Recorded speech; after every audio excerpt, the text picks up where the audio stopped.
예, 오늘 말씀의 제목은요, 왕이 나셨도다라는 제목으로 잠시 하나님 말씀을 함께 나누기를 원합니다. 사람들은요, 입으로는 왕을 원한다고 합니다. 왕을 원하는 이유가 서로가 의견이 다르기 때문에 함께 가야 되는데 서로가 의견이 달라서 가지 못하니까 나만 사는 것이 아니라 두 명도 아니고 이 땅에 75억이라는 되는 인구가 살고 있습니다. 자, 그렇다면 이들은요, 어떤 왕을 원하는 것일까요? 여러분도 이 시간을 통해서 나는 어떤 왕을 원하는지에 대해서 한번 생각해 보시는 시간이 되기를 원합니다. 자, 이들이 원하는 왕은요, 자신을 통치하고, 이 왕이라는 것은 통치잖아요, 통치. 자신을 통치하고 다스려주는 그런 왕을 원하는 것이 아니에요. 여러분 어떻게 생각하십니까? 내가 원하는 왕은 어떤 왕이죠? 내가 생각하는 왕은 어떤 왕이죠? 나는 왕이 필요 없는데 라고 하실 분도 계실 거예요, 아마. 여러분을 통치하고 만약에 여러분을 다스리는 왕을 있다면 여러분 원하시겠습니까? 그런 왕이 나에게 주어진다면 그런 왕을 내가 선택하시겠습니까? 나를 다스리고 나를 통치하는 왕. 생각만 해도 불편하죠. 그렇죠? 이들의 마음 깊숙한 곳에는요, 자신을 위해 움직여주고 자신의 필요를 즉시 채워주고 기도할 때마다 응답이 돼야 돼요. 그리고 자신의 소원을 이루어줄 수 있는 이런 왕을 원합니다. 우리가 그런 왕을 원하지 않는지 한번 생각해 보셔야 돼요. 무엇이 포인트입니까? 이들이 원하는 왕은요, 오직 자신을 위한 왕이에요. 여러분은 어떤 왕을 원하십니까? 통치와 다스림을, 통치와 우리를 다스려주는 그런 왕을 원하십니까? 아니면 여러분이 원하는 대로 해주는 그런 왕을 원하십니까? 마치 우리가 옛날에 많이 들었던 애니메이션도 있고 알라딘에서 나오는 지니 아시나요? 지니? 예. 알라딘 속에 등장하는 지니와 같이 이름은 왕이라고 부르지만 실상은요, 자기 뜻을 들어주는, 다시 말해서 자기 마음대로 움직일 수 있는 내 인생의 종이라고 부르면 좀 그렇죠. 내 인생의 개인 비서. 그 해결사처럼 내가 해결하지 못하는 것을 해결해 줄 수 있는 어려운 일들, 그런 해결사처럼 움직여주는 존재입니다. 그 10가지 중에 8가지는 내 마음대로 막 하다가도 양심이 있으니까 이 2가지는, 1가지 정도는 왕의 마음대로 할 수 있도록, 또 그것도 양심이 있어서 미안한 마음이 드니까, 그것도 또 마음에 안 들면 어떻게 하죠? 다 자기 마음대로 하려고 하는, 기분 내키는 대로 하려는 왕위에서 왕 노릇을 하려고 한다는 거예요. 왕을 세워놓고 그 왕을 인정하는 것이 아니라 그 왕 위에서 왕 노릇을 하려고 한다는 거예요. 예나 지금이나 이러한 모습들은요, 크게 다르지 않습니다. 많은 사람들이 하나님을 찾는다고 말하지만 정작 하나님을 찾는 이유가 하나님의 통치를 받기 위해, 하나님의 다스림을 받기 위해.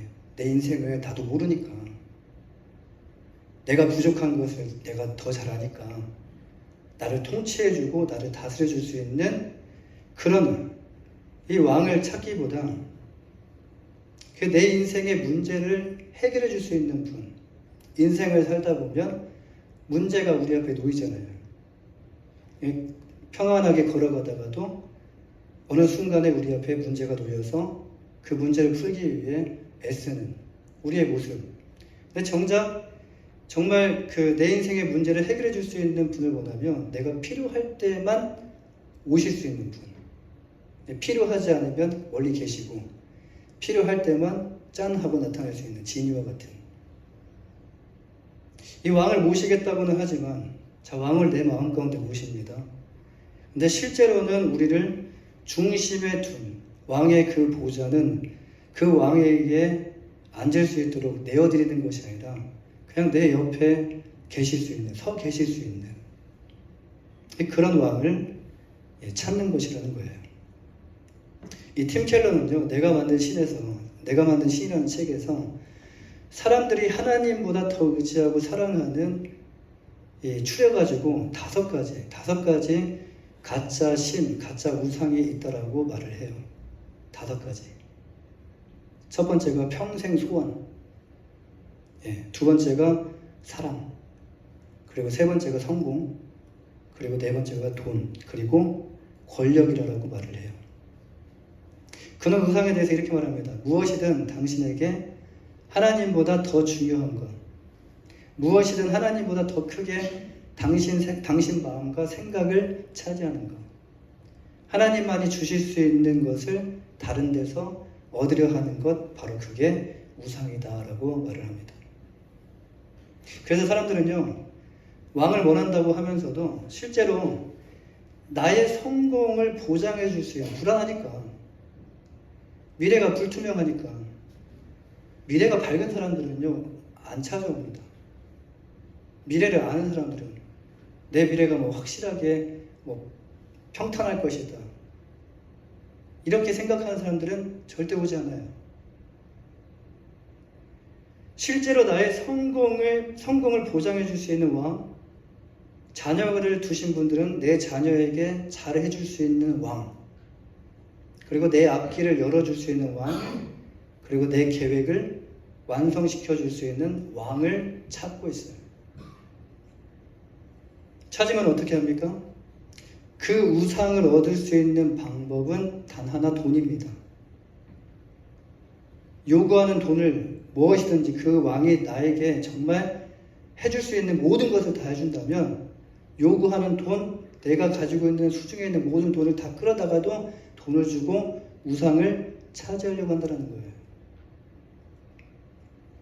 이것에 대해서 우리는 한번 깊이 있게 생각해 보셔야 됩니다. 지금 우리가 믿는 하나님이 이런 하나님이 아닌가.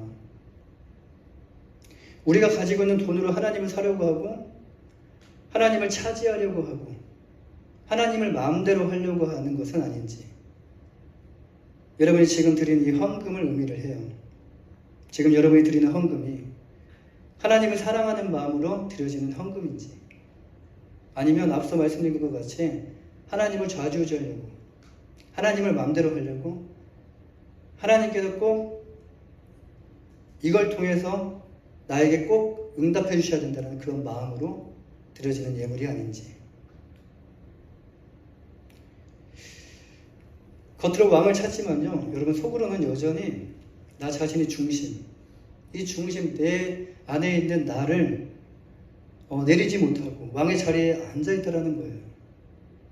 세상이 이런 마음을 가지고 있습니다. 그렇다면 우리는 어떻습니까?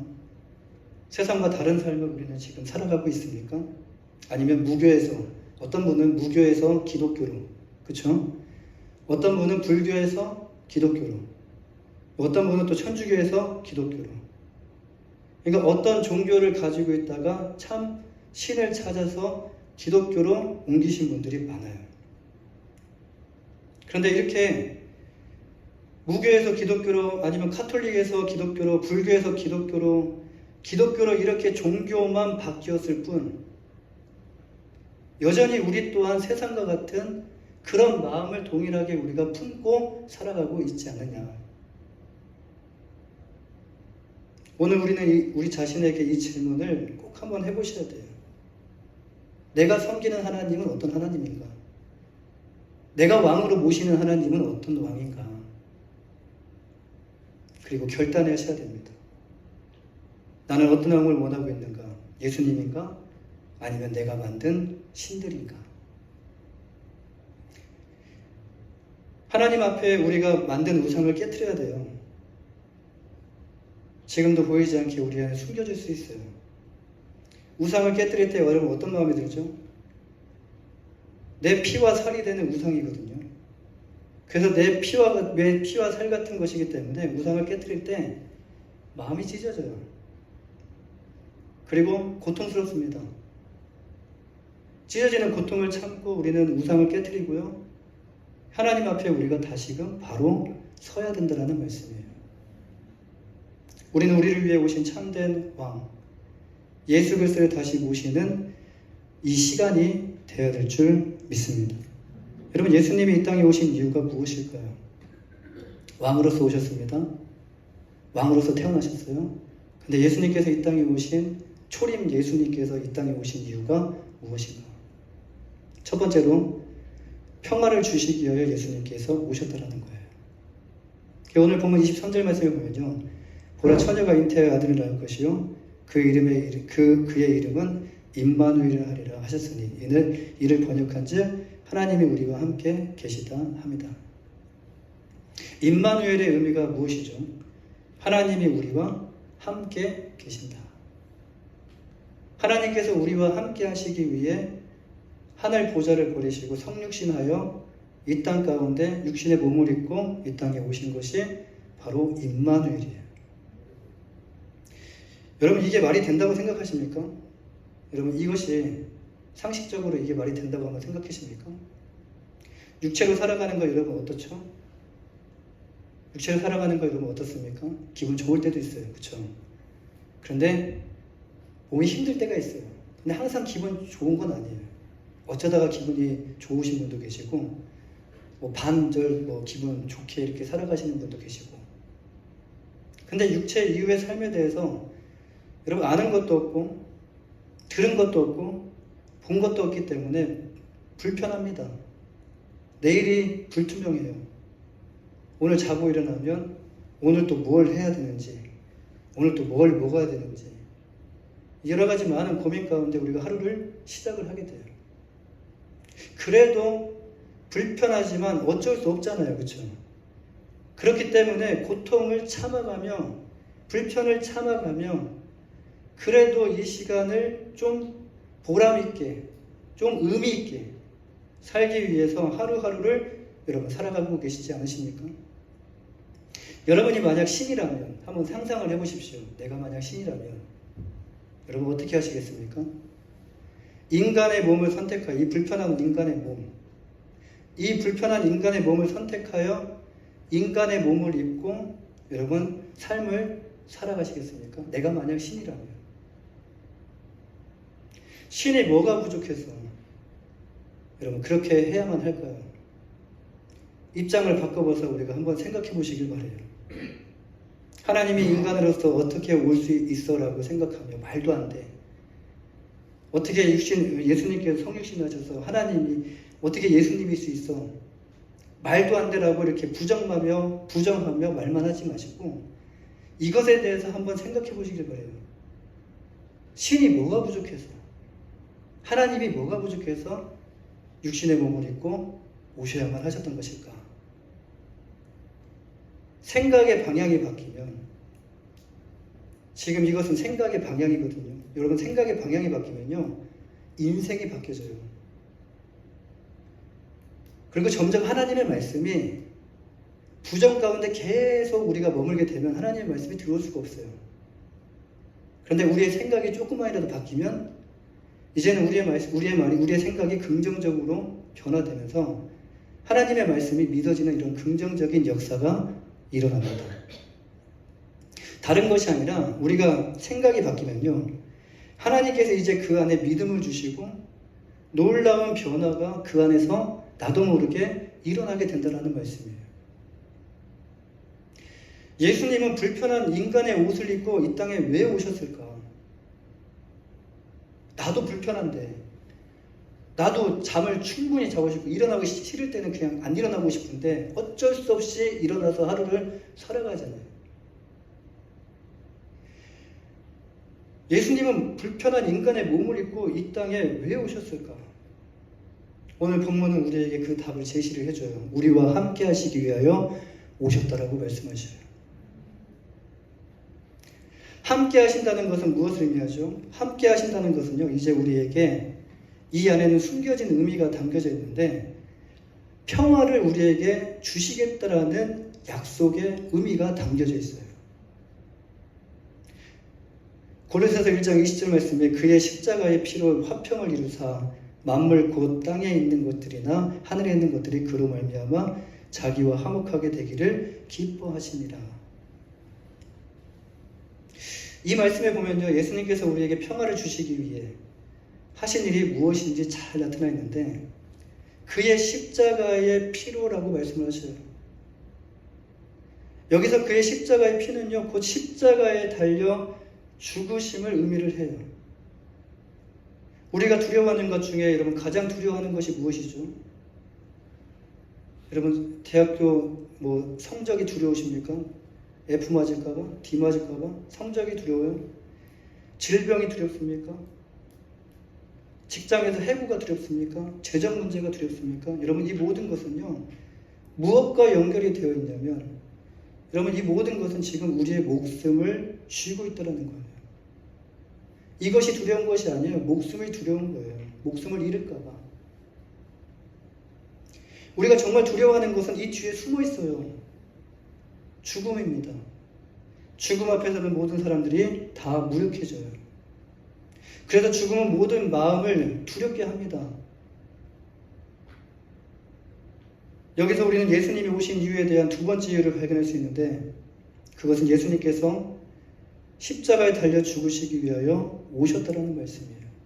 첫 번째는 평화를 주기 위해 오셨고 우리와 함께 하시기 위해 오셨고 두 번째는 십자가에 달려 죽으시기 위해 오셨다라는 것. 그것도 그냥 살다가 이 땅 가운데 살다가 때가 되었을 때 자연사로 떠나시는 것이 아니라 십자가에 달려 고통스럽게 죽으셨다라는 거예요. 이것도 이해가 안 가요. 그렇죠? 육체를 입고 오는 것도 불편한데 자연사가 아니라 십자가에 달려 고통스럽게 죽기 위하여 이 땅에 오셔야 하는 이유가 과연 무엇이었을까? 여러분이 만약 신이라면 고난의 길, 평탄의 길도 육체를 입고 가는 것도 별로 원하지 않는데 평탄의 길이 아니라 고난의 길을 가셔야 되고 형벌의 길을 걸어가기 위해서 육체를 입고 이 땅에 오셨는데 여러분이라면 육체를 입고 이 땅에 고난의 길을 위해서 오시겠습니까? 정말 미치지 않고서야 여러분 정신이 딴 데가 있지 않는 이상 과연 누가 이런 결정을 하겠냐라는 말씀이에요. 여러분 이런 표현을 써서 죄송하지만 하나님은 이만큼 우리 인간을요 미치도록 사랑하셔요. 할렐루야. 믿으십니까? 그냥 사랑하시는 것이 아니에요. 하나님은 우리를 정말 미치도록 사랑하셔요.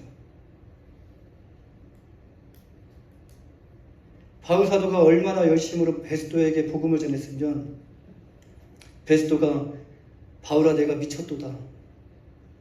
내 많은 학문이 너를 미치게 한다. 지금 학문을 전하는 것이 아니에요.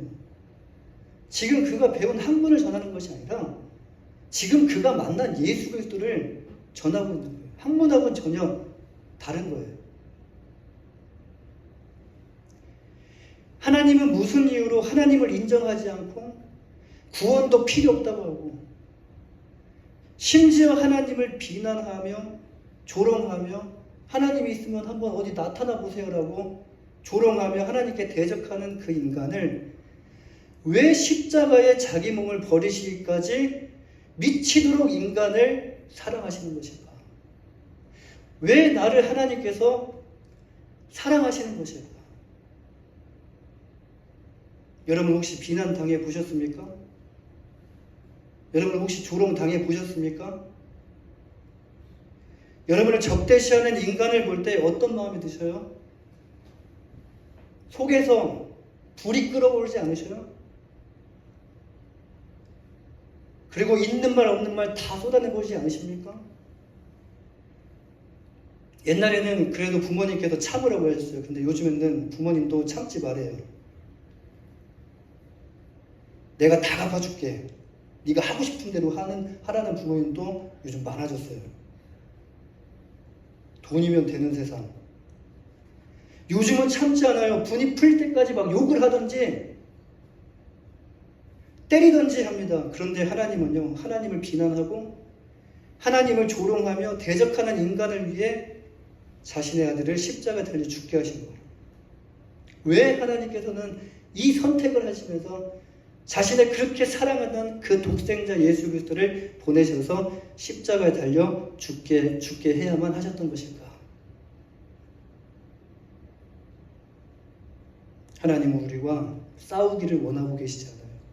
누가 부모가 자녀와 싸우고 싶은 사람이 누가 있겠습니까? 하나님은 우리와 평화 조약을 맺으시길 원하셔요.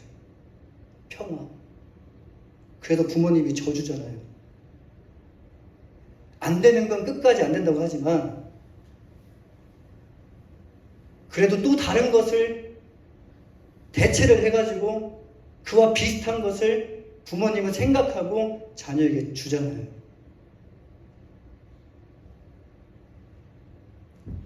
우리가 이렇게 하지 않으면 우리는 다 영원한 죽음으로 들어가기 때문에 하나님은 이런 선택을 하셨던 것입니다. 평화, 우리는 우리 스스로 평화를 이룰 수 있다고 생각을 해요. 그래, 평화하자. 미안하다. 근데 그게 얼마나 갈까요? 미안하다라고 했는데 말로만 미안하다고 하고 마음속에는 계속 이러고 있어요. 잠시의 평화를 진정한 평화라고 여러분 생각하십니까? 우리도 평화할 수 있잖아요. 그런데 우리는요, 평화를 이룰 수 없다라는 거예요. 평화를 이루길 원하고 있고 평화 조약을 맺고 있지만 평화를 이룰 수가 없다라는 거예요. 여러분, 증거를 어디서 찾을 수 있습니까?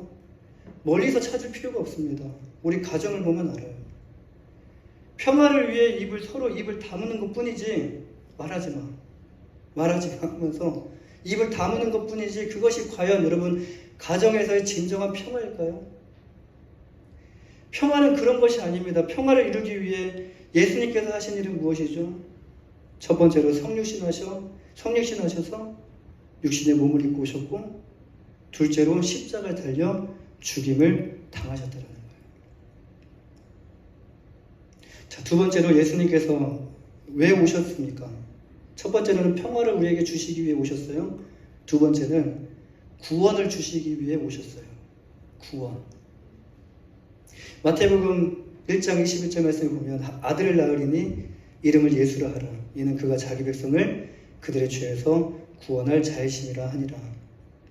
십자가를 통해서 예수님께서 이제 하나님과 우리 인간 사이의 관계를 평화롭게 하셨어요. 중보자가 되셨어요. 여러분, 이것을 성경은 뭐라고 표현하냐면 화목이라고 표현을 해요. 또 화평이라고 표현을 해요. 하나님은 예수님을 통해서 평화를 주셨을 뿐만 아니라 구원의 문을 활짝 열어주셨고, 그리고 구원의 길을 우리에게 마련해 주셨어요. 문만 여신 게 아니에요. 구원의 길을 우리에게 보여주셨고 구원의 길을 우리에게 마련해 주셨어요. 오늘 본문 21절 말씀 보면요, 아들을 낳을 때 아들의 이름을 예수라 하라고 하셨습니다. 그리고 그가 누구라고 소개하시죠? 그가 자기 백성을 그들의 죄에서 구원할 자이시니라. 예수님이 누구십니까? 예수님이 유대인뿐만 아니라 유대인이 아닌 우리들까지, 이방인들까지 구원할 자이신데, 우리에게 구원이 필요한 이유가 무엇이죠? 그 이유에 대해서 성경은 뭐라고 말씀하냐면 죄 가운데라고 표현을 해요. 죄 안에 있는 이라고 표현을 해요. 우리가 지금 어디에 놓여 있다는 것을 의미합니까? 우리 모두가 지금 죄 가운데 있다는 것이에요.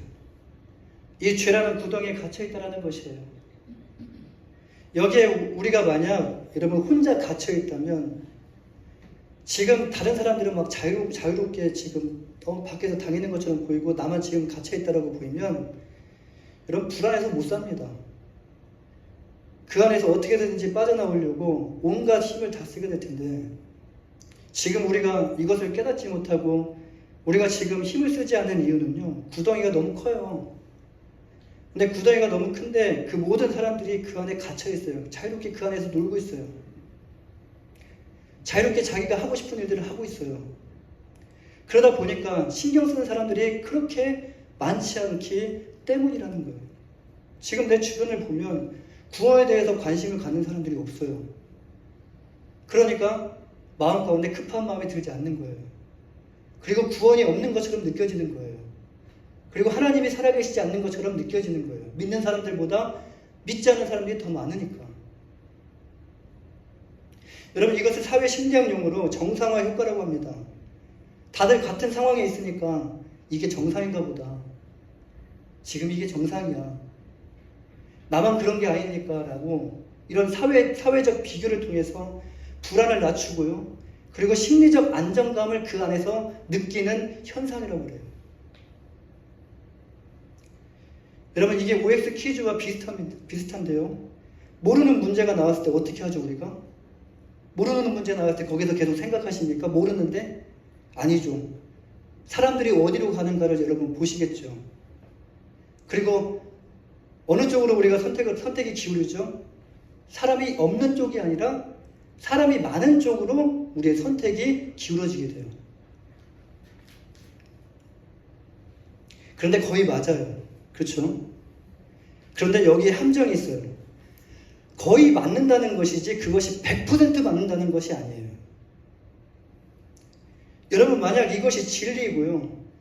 여러분, 이 말씀이 사실인데 여러분이 다른 사람들과 같이 틀린 선택을 했다면 훗날 여러분들의 영혼은 어떻게 될까요? 성경을 보면서 성경을 보면 성경 안에 진리가 담겨져 있고 성경 안에 정답이 있는데 성경을 보면서 여러분 스스로가 생각하고 판단한 것이 아니라 이래도 늦지 않습니다. 그런데 틀린 그 답을 가지고 있는 다른 사람들에게 의해서 여러분의 영혼이 천국이 아니라 성경에서 나타나는 지옥으로 가는 것이 결정이 된다면 여러분 어떻겠습니까? 내가 선택한 결과가 아니에요. 그냥 나는 다른 사람 따라갔을 뿐이에요. 사랑하는 여러분, 천국과 지옥이 있다는 것은 저는 믿어요. 그런데 여기에 아직 믿지 못하는 분이 계실 것 같아서 만약 천국과 지옥이 있는 것이 사실이라면 여러분, 천국에 갈 수 있는 유일한 방법이 예수 그리스도를 믿는 것이라면 여러분은 어떤 선택을 하시겠습니까? 예수님은 이 땅에 그냥 오신 것이 아닙니다. 마가복음 10장 45절 말씀처럼 인자가 온 것은 섬김을 받으려 함이 아니라 도리어 섬기려 하고 자기 목숨을 많은 사람의 대속물로 주려 함이다 라고 말씀을 하셔요. 예수님은 이 땅에 섬기러 오셨는데 여러분, 예수님의 섬김의 그 절정이 무엇이었죠? 자기 목숨을 많은 사람의 대속물로 주시기 위하여 오셨다는 거예요. 이 말씀은 곧 우리의 죄를 대신하여 십자가에 달려 죽으시기 위해 오셨다라는 말씀이에요. 십자가에서 이미 우리의 모든 죄값을 지불하셨어요. 우리가 지불해야 될 것은 단 원 페니도 없어요. 우리에게 구원을 주신다는데 주신다는 그 구원을 마다하고 지옥으로 갈 이유가 무엇이 있겠습니까? 여러분 한번 잘 생각해 보시길 바라요. 하나님은 우리를 사랑하시되 어떻게 사랑하시죠? 자기 독생자 예수 그리스도를 십자가에 내주실 만큼 우리를 사랑하셨어요. 미치도록 사랑하셨어요. 구원의 길을 걸어가기만 하면 되고 구원의 문을 통과하기만 되는데 걸어가고 통과하는 것은 여러분 무엇을 의미하죠? 이것은 다른 누군가가 해줄 수 있는 것이 아니에요. 이것은 오직 내가 믿고 걸어가야 되는 길이에요. 이 길을 걸어간다는 것, 이 길을 걸어간다는 거 아니면요, 믿음이 내포되어 있어요. 믿음이 없이는 우리는 이 길을 한 발짝도 여러분 걸어갈 수가 없어요. 믿기 때문에 걸어가는 것이에요. 믿음이 우리의 행동을 뒷받침해 줍니다. 만약 의심이 든다면 우리는 가던 길을 다시 멈추게 될 거예요. 그리고 이렇게 의심은요, 우리의 움직임을 멈추게 만듭니다. 이 시간 하나님께서 여러분에게 구원의 믿음을 선물로 주시기를 원하고 계십니다. 할렐루야. 어떤 특별한 사람에게만 주어지는 선물이 아니에요. 내가 나를 아는데 나 같은 사람에게도 하나님께서 구원의 선물을 주실까? 아니요. 어떤 특별한 사람에게만 주어지는 선물이 아니에요. 하나님은 모든 사람이 구원을 받고요. 하나님은 모든 사람들이 진리를 알기를 원하고 계셔요. 사랑하는 여러분, 예수님은 시간을 뚫고 고통 가운데 있는 우리들과 함께 하시기 위해서 이 땅에 오셨어요. 그런데 그 고통 가운데 있는 우리들에게 오셔서 예수님은 고통을 받지 않고 그냥 오셨다가 편안하게 지내시다가 자연사로 아니 죽지도 않으시고 그냥 이렇게 올라가셨다면 다시 한번 우리가 생각해 볼 수 있겠지만, 여러분, 고통 가운데 있는 우리들에게 오셔서 예수님은 고통을 받을 이유가 전혀 없으신데 예수님께서는 고난을 당하시고 고통을 당하셨다는 거예요. 지금 말씀드리는 이 고통은요, 죄로 인한 고통인데요. 예수님은 죄가 없으신 분이시기 때문에 여러분 고통을 받으실 필요가 없습니다. 그냥 오셨던 곳으로 가셔도 충분해요. 근데 예수님은 그러기 위해서 육신의 몸을 입고 이 땅에 오신 것이 아니에요. 우리가 절대로 해결할 수 없는 죄의 문제를 해결해 주시기 위해서 오셨는데 그것은 고통의 문제였고 십자가에서 죽음의 문제를 해결해 주시기 위해 오셨어요. 죄로 인하여 우리에게 찾아온 인생의 모든 문제를 해결해 주시면서 우리에게 하나님과 평화를 주셨고, 그리고 우리에게 구원을 허락하여 주셨습니다. 2000년 전에는 만왕의 왕 되신 예수님께서 어떤 몸으로 오셨습니까? 고난받는 종의 모습으로 오셨어요. 왕이지만 고난받는 종의 모습으로 오셨지만 장차 다시 오실 주님은요, 이제 왕의 모습으로 이 땅에 오실 것이에요. 예수님을 영접하고 믿음으로 살아가는 자들을 모아서 천국으로 인도하여 주실 줄 믿습니다. 반대로 어떻게 되죠? 믿지 않는 사람들은 어떻게 됩니까? 믿지 않는 자들은요, 예수님을 심판하시는 심판주로서 두려움에 떨면서 예수님을 만나게 될 거예요. 예수님을 믿는 사람들은 평안으로 만나게 될 것이고, 예수님을 믿지 않는 자들은 그날이 왔을 때 두려움을 떨면서 주님을 맞이하게 될 것이에요. 이 복음은요, 오늘도 전해지고 다음 주도 전해질 것이에요. 지난주에도 전해졌어요. 주님 오실 날까지 이 복음은 계속해서 전해질 것이에요. 복음이 전해진다는 것은요, 여러분에게 계속 하나님께서 기회를 주고 계신다는 것을 기억하셔야 돼요. 그런데 주님은 언제 오신다고요? 성경은 이렇게 말씀합니다. 도적같이 오신다고 말씀하셔요. 이 말은 곧 오늘 오실지 내일 오실지 아무도 모른다는 거예요. 도적같이 주님께서 오신다라고 말씀하셨어요. 아직 예수님을 믿지 않는 분은 하루라도 빨리, 오늘이 아니더라도 하루라도 빨리 예수님을 영접하고 믿고 구원받으시기를 바라며, 예수님을 믿는 자들은요, 이제 허투루 믿으면 안 돼요. 할렐루야. 허투루 믿으시면 안 되고 설렁설렁 믿으시면 안 돼요. 제대로 잘 말씀에 근거하여 말씀의 훈련을 받으시면서 제대로 잘 믿으시기를 바랍니다. 한 주간도 하나님의 은혜와 축복이 여러분에게 가득하시기를 주님의 이름으로 간절히 축원합니다. 기도하겠습니다.